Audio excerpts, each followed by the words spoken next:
शोषण मुक्त बनाने के लिए, समता, बराबरी और मसावत के पैगाम के लिए जद्दोजहद किए वाले तमाम महामानवों को खिराज अकीदत पेश करता हूँ। नांदेड़ शहर ही नहीं, नांदेड़ जिले की सियासी राजधानी हतई करबला सिद्धार्थनगर के इस सरजमीन को सलाम करता हूँ। आज इस मीटिंग में मौजूद स्टेज पे तशरीफ फरमा तमाम मौजूद मेहमान जिनका हम बेसब्री से इंतजार कर रहे हैं, ऐसे हमारे नेशनल लीडर अंजलि ताई अम्बेडकर जी जो अभी सांगवी की तकरीर को खत्म करके निकली है, इंशाल्लाह उम्मीद करेंगे एक लम्हे के लिए क्यों ना हो वो वक्त होने से पहले इंशाल्लाह यहाँ पहुँचेगी इंशाल्लाह। और भी बाकी के जो मुखर्ररीन यहाँ पे बात रख चुके हैं, जो स्टेज पे पार्टी के जिम्मेदारान तशरीफ रखते हैं, और इस बहादुर सरजमीन के तमाम बुजुर्गों, नौजवानों, दोस्तों और मेरी तमाम माँ बहनों, अस्सलाम वालेकुम रहमतुल्लाहि व बरकातहू। आप सभी को मेरा क्रांतिकारी जय भीम, क्रांतिकारी जय भीम। आज आपको एक तारीख याद दिलाने के लिए आया हूँ। मैंने इब्तिदा में कहा है आपको कि नांदेड़ जिले की सियासत का सेंटर अगर कहीं से चलता था तो बुज़दिल शिवाजी नगर से नहीं, बहादुर हतई से चलता था पूरी सियासत।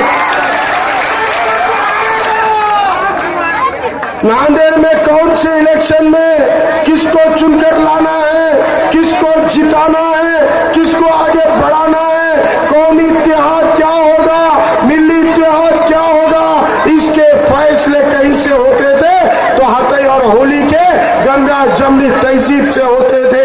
यही सियासत ने इस नांदेड़ का पहला मेंबर ऑफ पार्लियामेंट अगर किसी को बनाया तो हरिहर राव सोनूरे हमारे बौद्ध भाई को तमाम इस नांदेड़ के मुसलमानों ने, हिंदुओं ने, दलितों ने एकजुट होकर पार्लियामेंट में भेजा। नांदेड़ की मिसाल है, पहला मेंबर ऑफ पार्लियामेंट हमारे बौद्ध समाज से था। इस नांदेड़ में वीडी देशपांडे नाम के ब्राह्मण समाज के मेहनतकश मजदूरों के नेता को तमाम समुदाय समाज ने चुनकर असेंबली में भेजा, उनको एमएलए बनाया, उनको अपना कायद बनाया।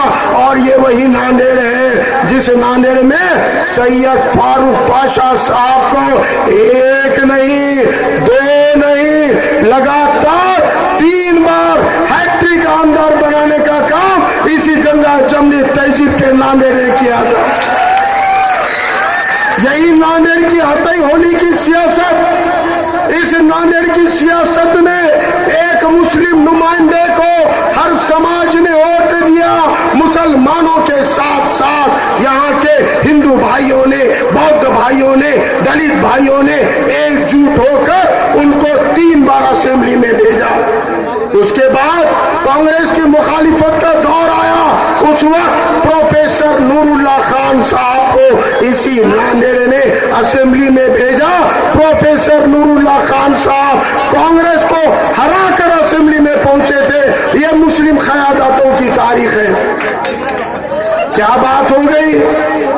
उसके बाद में क्यों कोई मुसलमान आमदार और कोई बौद्ध खासदार नहीं बना? नांदेड़ क्या सियासत का मरकज जब हतई से हटकर बुज़दिलों के इलाके में चला गया, अशोक चौहान के कदमों में चला गया, इस नांदेड़ की गंगा जमनी और किरदार और काबिलियत की क़यादतें बंद हो गई। उस्मान बेग साहब इलेक्शन लड़े, ईसा खान इलेक्शन लड़े, अब्दुल सत्तार 61 बैटरी सोना बैटरी वाले सत्तार भी इलेक्शन लड़े, हमीद सरवरी सर इलेक्शन लड़े, गफ्फार खान इलेक्शन लड़े, फेरोज लाला इलेक्शन लड़े, 2014 में सैयद मोइन साहब इलेक्शन लड़े। लेकिन उनको एक गट्टा वोट गिरने के बावजूद ये तमाम सीटों पर इन तमाम कायदों को सिवाय मुसलमानों के किसी भी कौम के वोट नहीं मिलने से 3000, 4000, 10,000, 12,000 वोटों से मुसलमान चुनकर आते आते गिर गया। उनको मालूम है कि किसी भी मुसलमान को कोई ऐसी पार्टी टिकट नहीं देती जो पार्टी अपना गैर मुस्लिम वोट दिलाए। ऐसी कोई पार्टी पिछले 50 साल में टिकट नहीं देती थी। लेकिन पहली बार 2019 में फारूक अहमद को अली जनाब प्रकाश अंबेडकर साहब ने टिकट भी दिया और 14,000 से ज्यादा वोट भी दिए हैं। जितने वोटों से मुसलमान हारते आए उनसे दुगने वोट प्रकाश अंबेडकर साहब की पार्टी ने, वंचित और मेरे बहुजन भाइयों ने 14,000 से ज्यादा वोट डाले। सिद्धार्थ नगर के बूथ के फॉर्म 20 चेक करो, 100% वोट सिद्धार्थ नगर वालों ने फारूक अहमद को डाले। लेकिन इन जितों के नाम मैंने गिनाए, उस्मान साहब ले लो, सत्तार भाई ले लो, ईसा खान ले लो, हमें सरवरी सर ले लो, गफ्फार खान साहब ले लो, ये तमाम कायदीन को किसी मुस्लिम के साथ इलेक्शन नहीं लड़ना पड़ा। कोई मुसलमान इनके खिलाफ वोट बांटने को नहीं खड़ा हुआ।